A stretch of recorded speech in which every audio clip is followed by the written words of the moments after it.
Welcome to Birds Play Sports, where we weekly cover Ravens and Orioles news. We're your hosts, TJ and Jared. And in this video, we're going to be doing a game recap of Ravens versus Broncos. The game me and you went to. We had a lot of fun. We got our MVP shakes, and we enjoyed the MVP performance by Lamar. You Yep. know, and that's gotta be a thing that we do. Every time we get an MVP shake, Lamar's got to have MVP performance. We're 1-0 so far with that. So, next time we go to a Ravens game, hopefully we can keep that going. But just a perfect game. I remember, we were walking to our seats and we heard, oh, there's an interception. We thought Lamar Yeah. threw that, but it was our Yeah. Darius Washington that caught it. And just the starting tone of that first drive for the Broncos, them throwing the pick, it's just how the rest of the game went. It went in the hmm Ravens' way. And I feel like this game was important because we just lost to a very vulnerable Cleveland Browns team. And, this game could have been a trap game, Yeah. at home, and, we could have been surprised by, a rising rookie kind of young Broncos team. But, we put the hammer to them like how we're supposed to do, and we got a great win. And I just want to start off, with the offense. I got to start with Lamar. What this man is doing, what I'm seeing with my own eyes every game, it's just greatness. It really is. And I'm just getting so pissed. I'm just getting so mad. Nobody is noticing it. When I look on ESPN, I look on First Take, and I know I shouldn't be listening to Stephen A. anyway. It just baffles me how people can say that Jared Goff and Josh Allen is having a better season than Lamar. I mean, this Yeah. man is on his way to his third MVP. And I just want to say this, right? Jared Goff, if you look at his stats, he is nowhere at the top in any quarterback Mm. rating, in any quarterback ratings, besides maybe like completions, because he doesn't throw an incompletion. I believe last time I checked, he was 13th in QBR. Lamar's first, or Mm. was first, before no, he is first. No, so you think he is He first? Yeah. Yeah, and touchdowns he's second because Baker Mayfield played that Monday, that following hmm Monday. So Lamar is probably second in touchdown passes, and Tied for Jared second. Yeah, I Goff is think. like yeah, tied for second. Jared Goff's like 13th or something or hmm seventh. It's just it doesn't make sense. And same thing with Josh Allen. What I'm seeing from Lamar on a game to game basis and what he's doing with the offense is just incredible. And I just want to say, any person who says that Jared Goff should be the MVP right now if the season should end, then you guys are basically saying that last year Lamar was okay to be MVP because his stats weren't the best, and Yeah. neither is Jared Goff's right now. So what is the difference? I think I know what it is, but that's a conversation for a whole another day. Yeah. But just what Lamar is doing with his offense is really masterful. And seeing Zay Flowers become a wide receiver one and seeing him in the top 10 rankings when it comes Mm. to, wide receiver catching, and even him, catching touchdowns, it was just amazing to see. And we didn't really see a lot of Bateman. It seems like ever since he dropped that pass against the Browns, it's just like, we got Deontay Johnson. He didn't really get the ball that much in the Yeah. Broncos game. He dropped one of his only passes. You know, Hopefully there's no beef going on there. But I'm really happy to see the Ravens still humming in the right direction. hmm Obviously Derrick Henry, he's doing his thing. So, what do you think? Whether it's about offense or defense in this game, like where do you want to start? Well, I want to say first of all, I want to bring up this tweet from Mina Kimes, um, talking about Lamar Jackson, and people like to bring up the argument that oh, Lamar's getting carried by his offense, he's getting carried by Derrick Henry in particular, and she says that Lamar's QBR this year is 77, which is first in the league, like you had mentioned, but when Derrick Henry is not in the field, it's 80. So his play elevates even when Derrick Henry's not on the field. And we have to remember, I mean, the games, like the Chiefs game, Derrick Henry wasn't on the field a lot. That Bengals game earlier this year, Derrick Henry wasn't on the field a lot. And the Browns game as well, Derrick Henry are those are three games in particular that I can really think about where Derrick Henry wasn't on the field, but Lamar still gave us a chance. And that's what Lamar's done his whole career. I think, Henry gives just him more, of a breather almost, where Lamar can be the great player that he is, and then on top of that, he has someone behind him or next to him or whatever that's gonna, really. push this even further. That's what we needed the last few seasons is someone to just push the pile, an offensive superstar on this team that's just gonna, just push us forward to where we need to go. That's the one thing that was lacking in that Chiefs game in the championship game. I think Lamar did everything that he could to make sure that we can win that game. It's just nobody else seemed to outside of Zay Flowers, but he's a rookie guy going against or I'm a rookie player going up against the Kansas City Chiefs. A team that's been there the last whatever 7 or 8 years, however many championships they've been to in a row. So this is Derrick Henry is a very valuable addition to this team that pushes us over the top, in my opinion, and makes Lamar be what he it doesn't need to be Superman every week is what I'm trying to say.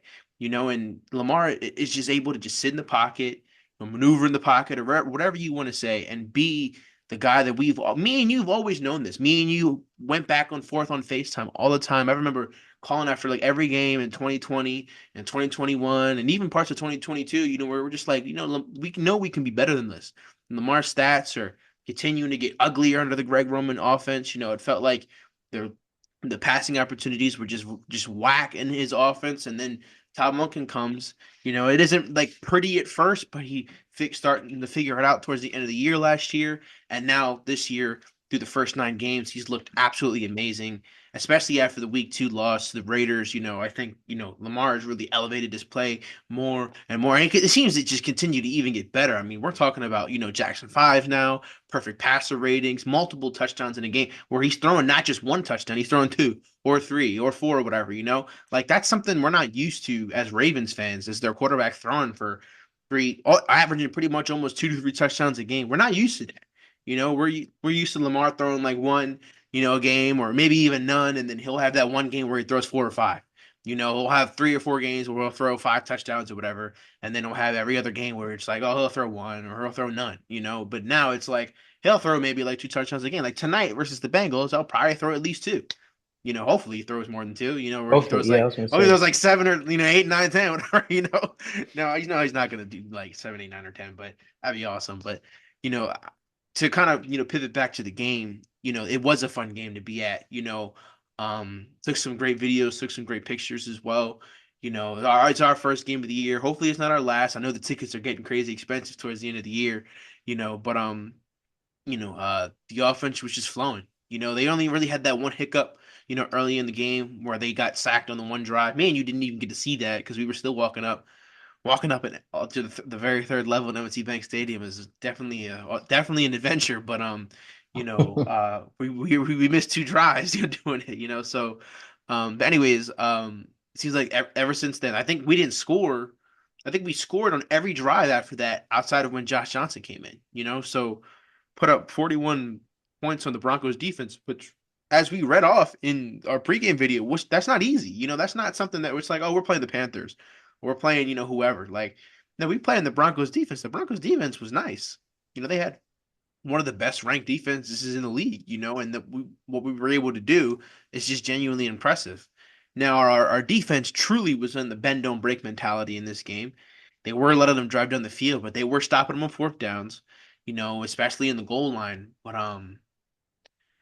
with us not making many trades this deadline, especially when your only trade is for what is it, Trey White or Tre'Davious White, uh, Yeah, an interesting decision. Um, this defense honestly is just going to need to show improvement. I think they should improve it in this game when it comes to situational, play calling, and especially, holding them, on fourth down or whatever. But, you know, I don't know. I think the better teams take advantage of that opportunity, in my advantage of the opportunities the Broncos were given.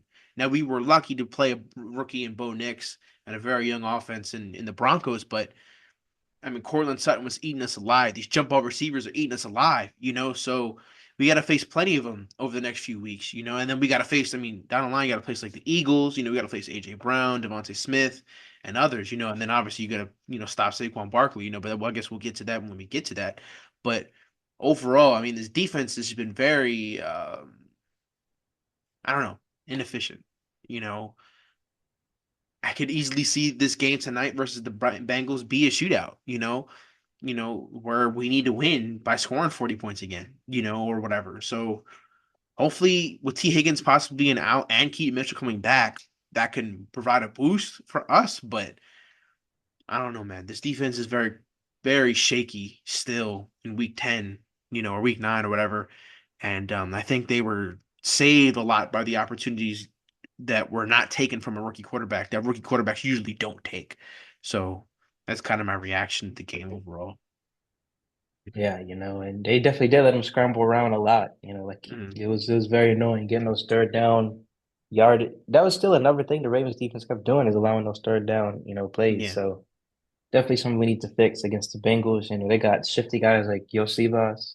Obviously they got Jamar Chase, Mhm. so hopefully we watch out for that. But we can look at those stats All right. about the Broncos. All right. Can you see my screen? Yep. All right. So Bo Nix. Oh, no, I think you usually read the offense, right? Yeah. So Lamar Jackson, 16 and 19. Just look at that. Only three incompletions, 280 yards. I'm not gonna lie, I wanted to see him get to 300 so bad, but then they put out Yeah. Josh Johnson. Yeah. So they put His Derrick Henry scrub out there to ass. get, yeah, they put Derrick Henry out there to get a couple more yards. So I wish they would do that with Yeah. Lamar, but 280 yards is still great. Three passing touchdowns, perfect quarterback rating. He's actually tied first for most perfect quarterback ratings of all time. Him and Big Ben are tied right now. So hopefully tonight, he can break that tie and be the official number one. As far as rushing, it's Derrick Henry. He's always the number one rusher for our team. He has 23 rushes, no, 23 carries, rushes, 106 yards, and two touchdowns in this game. So great performance by him. Justice Hill also had a handful of carries, 15 yards.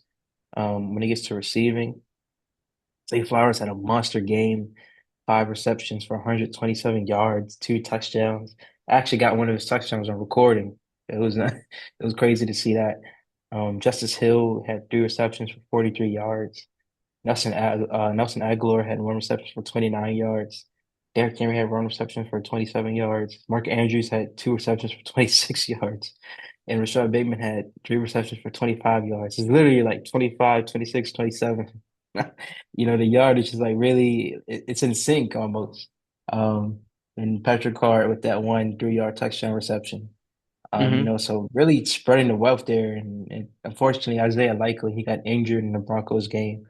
He's going to be out with a hamstring injury, I think. So, you know, it it's sad to see him be left out, because we know how Yeah. talented he is. But, hopefully he can come back stronger from this injury, and get Hmm. more involved in the offense. Yeah. All right. You could read off defensive stats here. Kyle Hamilton had 10 total tackles, seven of them were solo. He had a tackle for loss and a pass deflection. Trenton Simpson had nine total tackles, seven of them were solo. He had one sack and two tackles for loss. He had a pass deflection and a QB hit. Brandon Stevens, Mr. I don't turn around, had seven total tackles, five of them were solo. Broderick Washington had six total tackles, three of them were solo. He has a pass deflection. Malik Harrison has four total tackles, three of them were solo as well. He has two pass deflections. Chris Wormley has four total tackles, one of them were solo. Marcus Williams has three total tackles, three of them were solo. He also got burned by a quarterback. Arthur Millette has three total tackles, three of them were solo. Um, excuse me. Tavius Robinson had three total tackles, two of them were solo. He has two sacks in this game, one tackle for loss, one pass deflection, and four QB hits. So maybe we got a sleeping beast on our team in Tavius Robinson. Anyways, Roquan Smith has three total tackles, two of them are solo. So does Odafe Owe. KVN has three total tackles, one of them are solo. So does Sanusi Kane. Marlon Humphrey, I don't know how much he played. Didn't seem like he played that much, but he has one total tackle, one of them are solo, and he has a pass deflection. Namdi Matabike has one total tackle, one of them are solo. Yanni Kinkakwe has one total tackle, none of them are solo. Chris Board and Nate Wiggins also have one total tackle as well. So I think yeah, He's not even on Yannick the got team no more. I say Yannick got released today or waived, whatever, so he can still be on the team if he passes through waivers. But um, very, I guess maybe he's just not that good. Honestly, maybe it's time for him to just give it up. But anyways, Ardarius Washington also had an interception. So did Ardarius Washington not? Oh, he did. He got an interception. He didn't get any yards on it though. So, to read off some team stats here. Um, the Broncos convert 21st down. We convert 25. They have 10 passing and we have 12. They have 6 rushing and we have 8. Yeah, they have 4 from penalties. We have 5. They were 6 for 14 on third down, while we were 3 for 8. They ran 68 total plays to our 54. So, I mean, we almost ran as many plays as many points we had. Um, they had 319 total yards to our 396. We both had 10 drives. They averaged 4.7 yards per play, while we averaged 7.3. They had 197, I think, it's net passing yards to our 269. Um, let's see. Bo Nix was sacked 4 times for 28 yards, and Lamar was only sacked once for 11. They had 122 rushing yards to our 127. They had it on 30 attempts to our 34. They averaged 4.1 yards per rush to our 3.7, so that's actually kind of surprising. They were 1 for 4 in the red zone. We were 4 for 6. The Broncos were penalized 9 times for 71 yards. We were penalized 6 times for 53. The Broncos had the ball for 28 minutes and 9 seconds to our 31 minutes and 51 seconds. So not only did we had the ball longer, we ran less plays. What was it, 14 less plays? So that's Yeah. kind of impressive, honestly. All things considered, we had, like I said, we had the ball less.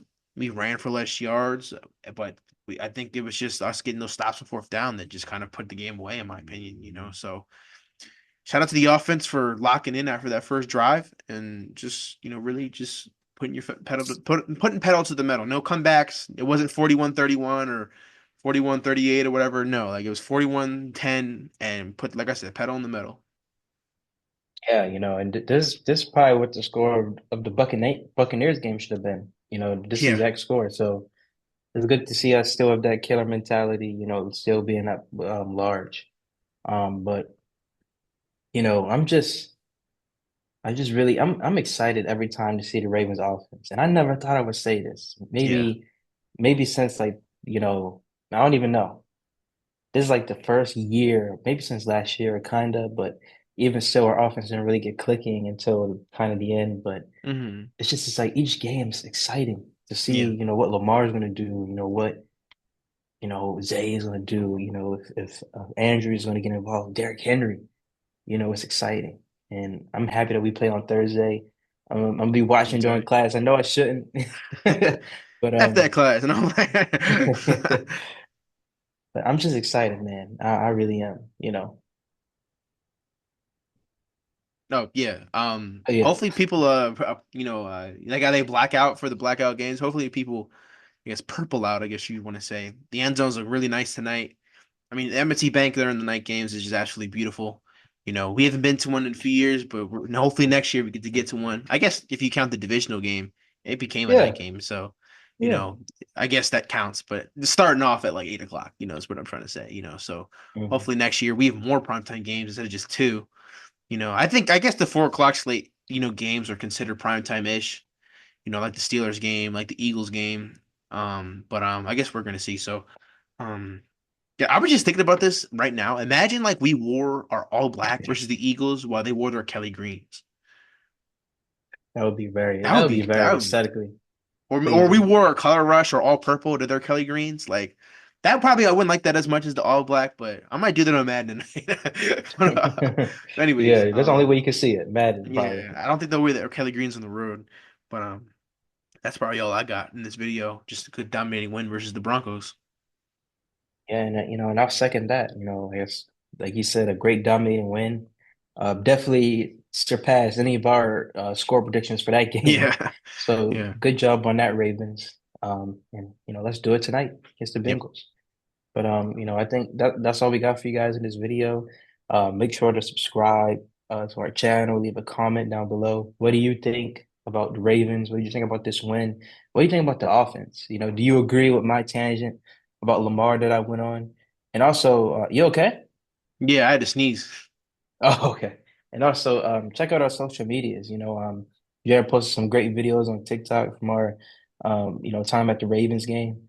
He's got that new iPhone 13 camera, so he got some great, videos and shots. So, go check him out, really. Go check him out. Show some love. I think they got 100 likes now. Yeah, on the TikTok. Yeah. Okay, yep. So, add to that 100, guys. You know what to do. And That's how I'm gonna start saying that now. You guys know what to do. I'm gonna start saying that. And also, check out our second channel, Casual Cinema.